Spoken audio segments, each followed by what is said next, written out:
Pode ter certeza, numa política externa, meus grandes parceiros serão, além da Europa, obviamente, em primeiro lugar, Estados Unidos e Israel. Uma das maneiras de destruir um país é abrir mão de suas riquezas.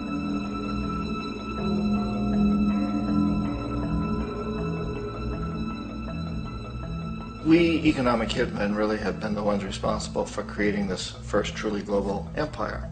And we work many different ways.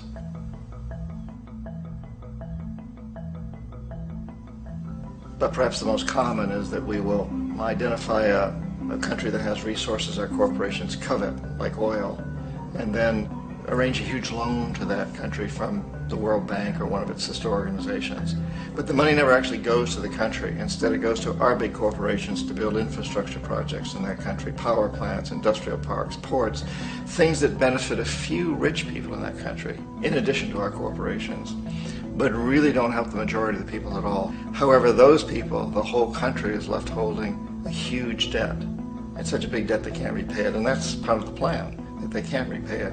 And so at some point, we economic hitmen go back to them and say, listen, you owe us a lot of money, can't pay your debt, so sell your oil real cheap to our oil companies.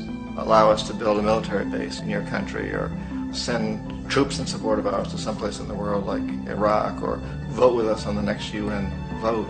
To have their electric utility company privatized and their water and sewage system privatized and sold to U.S. corporations or other multinational corporations. So there was that whole mushrooming thing, and it's so typical of the way the IMF and the World Bank work. That you put a country in debt, it's such a big debt it can't pay it, and then you offer to refinance that debt and pay even more interest.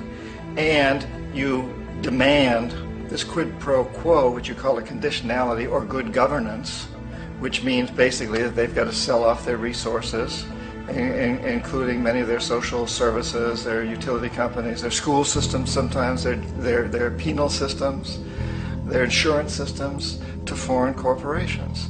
So it's a double, triple, quadruple whammy.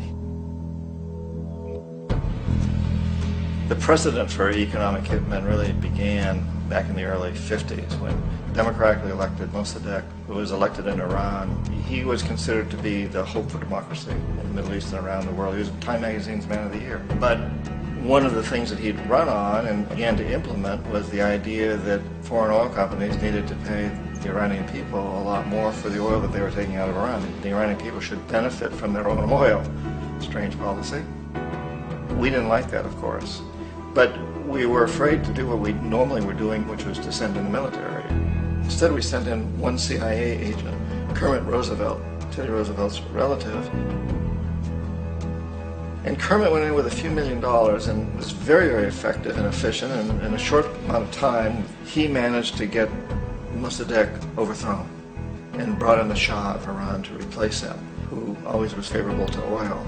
And it was extremely effective. Mobs overflow Tehran. Army officers shout that Mossadegh has surrendered and his regime as virtual dictator of Iran is ended. Pictures of the Shah are paraded through the streets as sentiment reverses. The Shah is welcomed home. So back here in the United States, in Washington, people looked around and said, wow, that was easy and cheap. So this established a whole new way of manipulating countries, of creating empire. The only problem with Roosevelt was that he was a card-carrying CIA agent, and had he been caught, the ramifications could have been pretty serious. So very quickly at that point, the decision was made to use private consultants to channel the money through the World Bank or the IMF or one of the other such agencies, to bring in people like me who worked for private companies, so that if we got caught, there would be no governmental ramifications.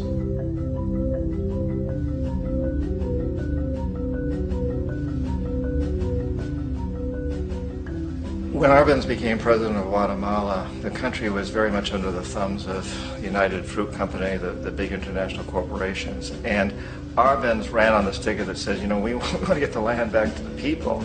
And once he took power, he was implementing policies that would do exactly that, give land rights back to the people. United Fruit didn't like that very much. And so they hired a public relations firm, launched a huge campaign in the United States to convince the United States people, the citizens of the United States, and the press of the United States, and the Congress of the United States, that Arbenz was a Soviet puppet, and that if we allowed him to stay in power, the Soviets would have a foothold in this hemisphere. And that at that point in time was a huge fear on everybody's mind, the Red Terror, the Communist Terror. And so, to make a long story short, out of this public relations campaign came a commitment on the part of the CIA and the military to take this man out. And in fact, we did. We sent in planes, we sent in soldiers, we sent in jackals, we sent everything in to take him out, and did take him out. And as soon as he was removed from office, the new guy that took over after him basically reinstated everything to the big international corporations, including United Fruit.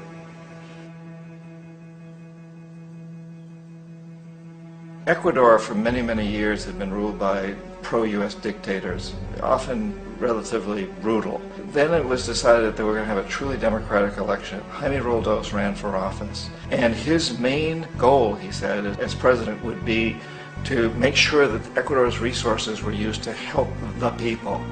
And he won, overwhelming, by more votes than anybody had ever won anything in Ecuador. And he began to implement these policies to make sure that the profits from oil went to help the people. Well, we didn't like that in the United States.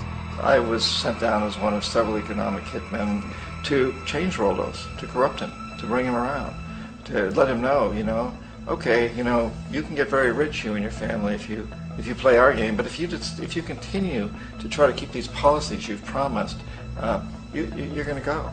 He wouldn't listen. He was assassinated. As soon as the plane crashed, the whole area was cordoned off. The only people allowed in were U.S. military from a nearby base and some of the Ecuadorian military. When an investigation was launched, two of the key witnesses died in car accidents before they had a chance to testify. A lot of very, very strange things that went on around the assassination of Jaime Roldos.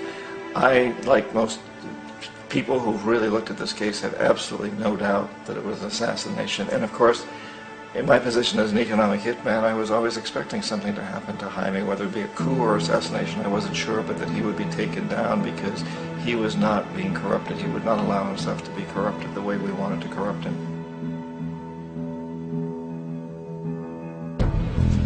Omar Torrijos, president of Panama, was, one of my favorite people. I really, really liked him. He was very charismatic. He was a guy who really wanted to help his country. And when I tried to bribe him or corrupt him, he said, look, John, he called me Juanito. He said, look, Juanito, I don't need the money. What I really need is for my country to be treated fairly. I need for the United States to repay the debts that you owe my people for all the destruction you've done here. I need to be in a position where I can help other Latin American countries win their independence and be free of this terrible presence from the north that you people are exploiting us so badly. I need to have the Panama Canal back in the hands of the Panamanian people. That's what I want. And so, leave me alone. Don't try to bribe me. It was 1981, and in May, Jaime Roldos was assassinated. And Omar was very aware of this. Torrijos got his family together and he said, I'm probably next, but it's okay because I've done what I came here to do. I've renegotiated the canal. The canal will now be in our hands. He just finished negotiating the treaty with Jimmy Carter. In June of that same year, just a couple of months later, he also went down in an airplane crash, which there's no question was executed by CIA-sponsored jackals. Tremendous amount of evidence that one of Torrijos' security guards handed him at the last moment as he was getting on the plane a tape recorder, a small tape recorder that contained a bomb.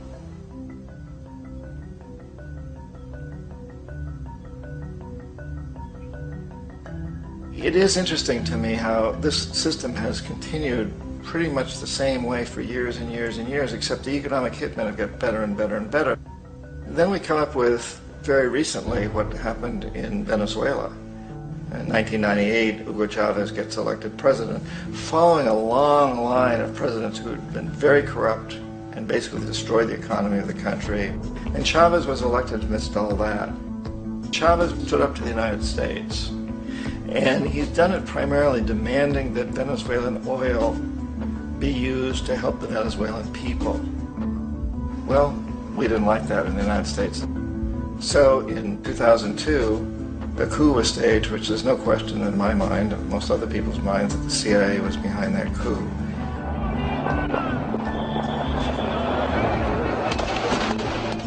The way that coup was fomented was very reflective of what Kermit Roosevelt had done in Iran, of paying people to go out into the streets, to riot, to protest, to say this Chavez is very unpopular. You know, if you can get a few thousand people to do that in television, can make it look like it's the whole country, and things start to mushroom. Except in the case of Chavez, he was smart enough, and the people were so strongly behind it that they overcame it, which was a phenomenal moment in the history of Latin America.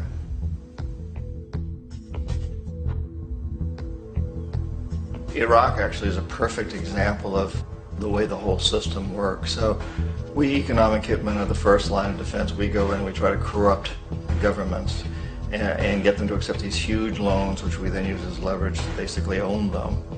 If we fail, as I failed in Panama with Omar Torrijos and in Ecuador with Jaime Roldos, men who refused to be corrupted, then the second line of defense is we send in the jackals. And the jackals either overthrow governments or they assassinate. And once that happens and a new government comes in, boy, it's going to toe the line, because the new president knows what will happen if he doesn't.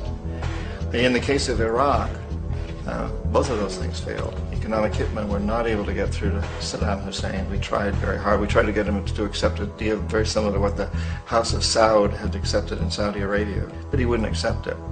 And so the jackals went in to take him out. They couldn't do it. His security was very good.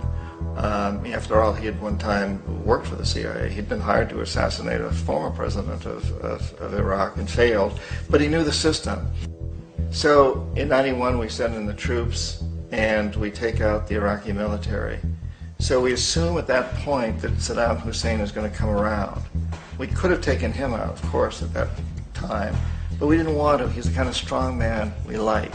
He controls his people. We thought he could control the Kurds and keep the Iranians in their border and keep pumping oil for us. And that once we took out his military, now he's going to come around. So the economic hitmen go back in the 90s without success. If they'd had success, he'd still be running the country. We'd be selling him all the fighter jets he wants and everything else he wants. But they couldn't. They didn't have success. The jackals couldn't take him out again. So we sent the military in once again, and this time we did the complete job and took him out, and in the process created for ourselves some very, very lucrative construction deals. We had to reconstruct a country that we'd essentially destroyed, which is a pretty good deal if you own construction companies, big ones. So, Iraq shows the three stages. The economic hitmen failed there, the jackals failed there, and as a final measure, the military goes in. And in that way, we've really created an empire, but we've done it very, very subtly. It's clandestine. All the empires of the past were built on the military, and everybody knew they were building them. So the British knew they were building them, the French, the Germans, the Romans, the Greeks, and they were proud of it. And they always had some excuse, like spreading civilization, spreading some religion, something like that. But they knew they were doing it. We don't. The majority of the people in the United States have no idea that we're living off the benefits of a clandestine empire, that today there's more slavery in the world than ever before. And then you have to ask yourself, well, if it's an empire, then who's the emperor? Obviously, our presidents of the United States are not emperors. An emperor is someone who's not elected, doesn't serve a limited term, and doesn't report to anyone, essentially. So you can't classify our presidents that way. But we do have what I consider to be the equivalent of the emperor, and it's what I call the corporatocracy. The corporatocracy is this group of individuals who run our biggest corporations, and they really act as the emperor of this empire. They control our media, either through direct ownership or advertising. They control most of our politicians because they finance their campaigns, either through their corporations or through personal contributions that come out of the corporations. They're not elected, they don't serve a limited term, they don't report to anybody, And at the very top of the corporatocracy, you really can't tell whether a person's working for a private corporation or the government because they're always moving back and forth. So, you know, you've got a guy who one moment is the president of a big construction company like Halliburton, and the next moment he's vice president of the United States, or the president who is in the oil business. And this is true whether you've got Democrats or Republicans in the office. You have to moving back and forth through the revolving door. And in a way, our government is invisible a lot of the time, and its policies are carried out by our corporations on one level or another. And then again, the policies of the government are basically forged by the corporatocracy and then presented to the government. They become government policy. So it's an incredibly cozy relationship. This isn't a conspiracy theory type of thing. These people don't have to get together and plot to do things. They all basically work under one primary assumption, and that is that they must maximize profits regardless of the social and environmental costs.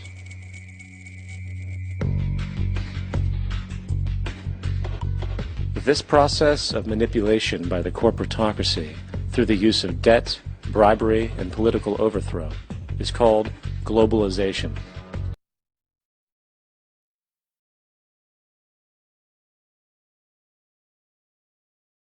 Esse é o momento! Vamos falar a verdade! Já que eles gostam de mentir! Foda-se, Illuminati! Quem são eles? Que te manipula facilmente, que sempre prevê o que se passa na sua mente, te iludindo com rádio e TV, mentindo pra você. Eles estão no poder, a nova ordem mundial. Eles apoiam o racismo, tudo é negócio, fazem jus ao satanismo. Organização secreta, sem perguntar invade, destruir as torres gêmeas, prazer Illuminati. Não é ficção, eles estão bem na sua frente. Não se ilude com os filmes, mano, não tem o torrentes. Mensagem subliminar em todo lugar. Abre o olho, tio, eles vão te manipular.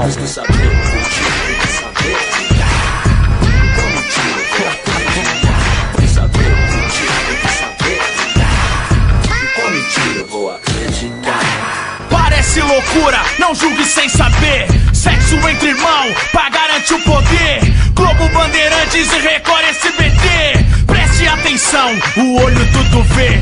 Eles odeiam os pretos, fodem a favela. Sua vida não é tão bela, te enganam na novela. Maldita enganação, uma conspiração.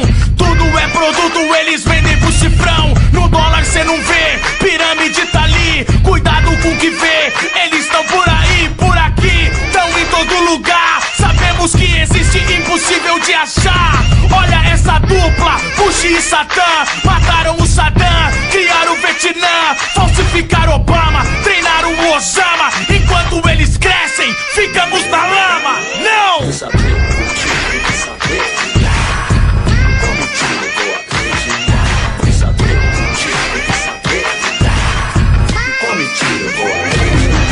Esse verso é complexo, parece ser sem nexo, mas fique bem esperto, eles podem estar por perto. Eles estão no mundo todo, em todos os lugares, de formas diferentes. Eles invadem os seus lares, infiltrados em várias partes da sociedade. A nova ordem mundial tentam criar, você sabe, teorias da conspiração. Várias eles fazem, mas pra mim e pra você, que diferença que elas fazem? São opostos à igreja, será essa a diferença? Mas por mim, tanto faz que as duas apodreçam. Ilumines, alubrados, Rosa Cruz e martinistas, sociedades das quais eu não conhecia. Estou em Bonzen, maçonaria, estão infiltrados até na CIA. Não sabia o que faziam, eu nunca ouvi falar. Será que eu devo me preocupar? Eles colocaram Prodigy atrás das grades. Quem não me garante que eles levaram Tupac? Que Illuminati, aperte start. A revolução está no rap, então faça a parte. Acorde e olhe ao seu redor que está acontecendo. Esteja sempre atento, olhe todo o movimento. Eu não quero guerrear, mas estou pronto pra guerra. Por isso eu mostro a realidade pra favela. Eles querem controlar minha mente, o meu corpo, a minha alma, minha vida, sua vida e a do povo. Porém, a força é a população. Devemos estar sempre atrás da informação. Por muito tempo eles estão em atividade e fazem parte da história desde a antiguidade. Cabe a nós descobrirmos a verdade, pra não fazermos parte dessa sociedade.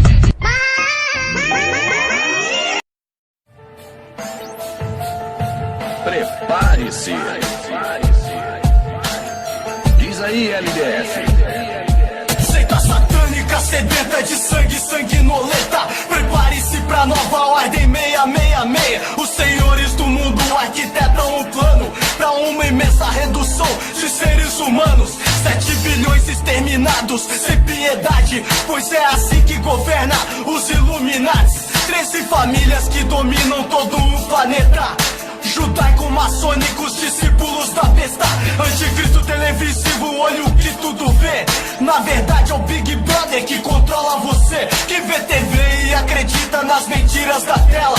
Absurdos do jornal e da telenovela. Acorde e não se renda a Umbrella Corporation. É a Matrix indicando o final dos tempos. Então lute, haja, seja resistência contra a nova ordem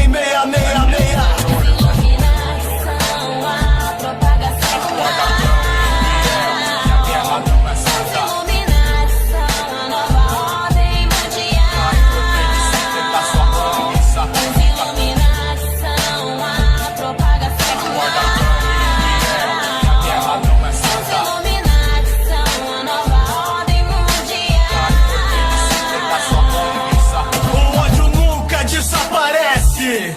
Ele é injetado como um soro na veia dos Bilderbergs, grupo esse de empresários ilustres que se reúne anualmente no Bohemian Groove pra louvar Satã, sacrificar animais ou até mesmo crianças em macabros rituais. Sacrificaram milhares no 11 de setembro.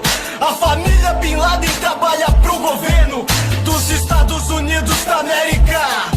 Capitalistas, satanistas, viciados em guerra.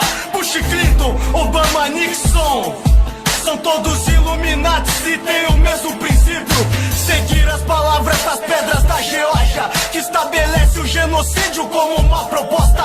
Preparem os caixões da FEMA para o dia D. A nova ordem mundial determina quem vai morrer.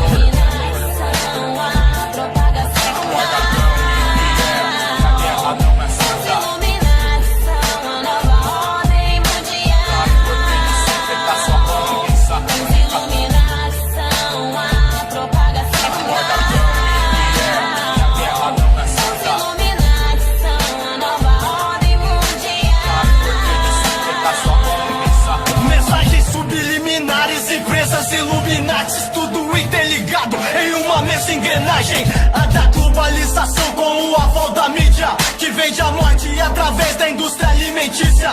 Coca-Cola, McDonald's é uma chips, geram câncer, diabetes, artrite.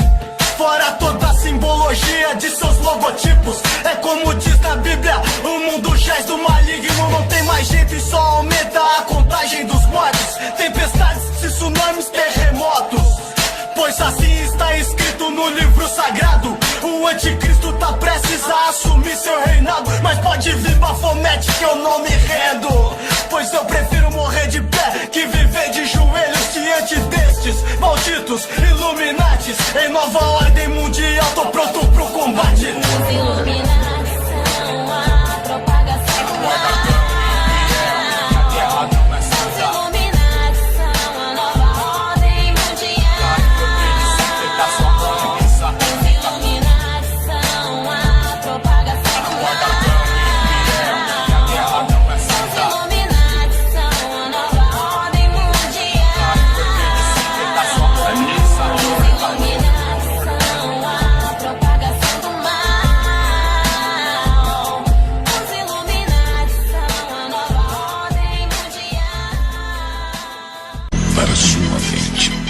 Nas passagens da Bíblia o apocalipse é previsto. 2011 vivemos na era do anticristo.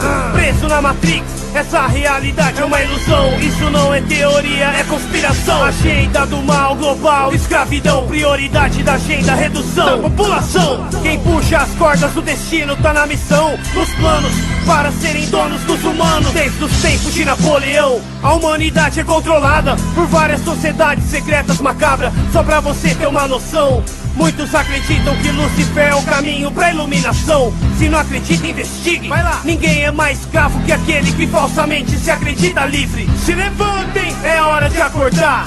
O despertar poderá nos libertar. Tá bom, já chega. Não dê ouvidos a ele. Só tem conspirações nessa cabeça. Conspirações não. Conspiração no singular.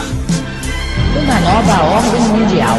Eles querem nos manipular, nos iludir a aceitar o caminho que irá nos autodestruir. Um só governo mundial, irmão, anota aí. Eles nos irão propor quando o mundo sucumbir. O mundo é conquistado, passo a passo. É o pentagrama invertido, é a pirâmide e o compasso. O mal no coração dos humanos é uma peste. Foda-se os Illuminati e o grão-mestre. 11 de setembro, primeiro grande passo pra conseguir petróleo e conquistar mais um pedaço. Ei, mais uma vez a profecia se cumprindo. É o governo americano por trás do sacrifício humano. E um detalhe do plano, anjos caindo, culparam os muçulmanos e dividiram o planeta. É o capeta por trás do capitalismo. É a minoria empurrando a maioria pro abismo. Os senhores do mundo levam a sério o ocultismo. Rituais sinistros, satanismo, controle mental, terrorismo psicológico. Alerta vermelho pra um ataque biológico. Se prepare para um evento catastrófico. A arma secreta já foi testada no Haiti. Tecnologia HARP, provocando terremotos e tsunamis. Não importa qual será a nossa etnia ou crença, o povo está sentenciado a ser infectado. E as vacinas prejudicam mais que a própria doença. Eu que não quero ser vacinado, não. Eles controlam a circulação do vírus. O futuro da nossa família está ameaçado. Gripe aviária, gripe suína, criada em laboratório, bactéria assassina. Terceira guerra mundial cada vez mais se aproxima. E a bomba é 20 vezes mais forte que a de Hiroshima. Desastres combinados afetam a opinião pública.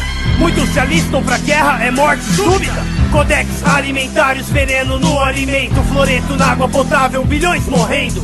Sobreviventes sem atendimento, subversivos presos pela polícia no pensamento. Eles querem nos manipular, nos iludir a aceitar o caminho que irá nos autodestruir. Um só governo mundial, irmão, anota aí. Eles nos irão propor quando o mundo sucumbir. O mundo é conquistado, passo a passo. É o pentagrama invertido, é a pirâmide e o compasso. O mal no coração dos humanos é uma peste. Foda-se os Illuminati e o grão-mestre. Ordem através do caos, praticado mal, dividir pra conquistar. O demônio é o general. Primeiro o poder dos pesadelos aprisiona. Depois a falsa esperança nos engana.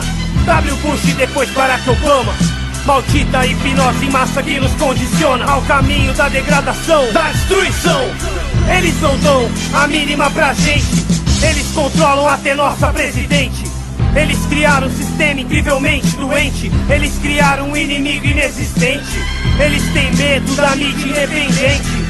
Eles são os verdadeiros terroristas que estão por trás dessa globalização fascista. Isso é real, não é papo de conspiracionista. Nova ordem mundial é um sonho nazista. Terrorismo faz parte do esquema. Eles dirão que a nova ordem é solução para o problema. Mundo unificado, poder centralizado. Pra nossa segurança tudo será vigiado. Sorria, você está sendo escravizado. Tipo aquele filme 1984. Quem aceita o Big Brother está sendo condicionado, acostumado a aceitar, viver confinado. Se o mundo não acordar, eles irão conseguir a nova ordem implementar. Lá do topo da pirâmide está em fase final os objetivos do mal. Os planos da agenda da elite global. O chip RFID é a marca da besta que será implantada em você. É o olho que tudo vê nas logomarcas multinacionais. É Satanás no controle contra a vida e a paz. A nova ordem mundial está aqui. Eles, os Illuminati. A new world order. A new world order. A new world order. A new world order. A new world order. We have before us the opportunity to forge for ourselves and for future generations a new world order. A world where the rule of law, not the law of the jungle, governs the conduct of nations. When we are successful, and we will be, we have a real chance at this new world order, an order in which a credible United Nations can use its peacekeeping role to fulfill the promise and vision of the UN's founders.